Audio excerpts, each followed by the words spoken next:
অর্থাৎ মায়ের গর্ভে ছিলাম তখন কিন্তু আমরা ভগবান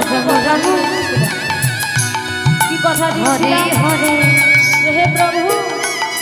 আমাকে একবার এই মাতৃগর্ভ থেকে উদ্ধার করুন, আমাকে একবার পৃথিবীর মুখ দেখতে দাও,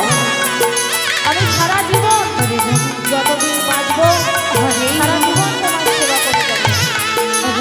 আমাদের যখন জন্ম হয়ে যায় তখন আমরা পৃথিবীতে এসে কি করি, সারাক্ষণ হিংসা নিন্দায় আমাদের মন ভরে থাকে, ভগবানের সেবায় কিন্তু আমাদের মন কাজে লাগে না। কি বলছে জানেন, বাবা মাকে সেবা করুন, বৃদ্ধ বৃদ্ধা বাবা মা এদেরকে মানুন,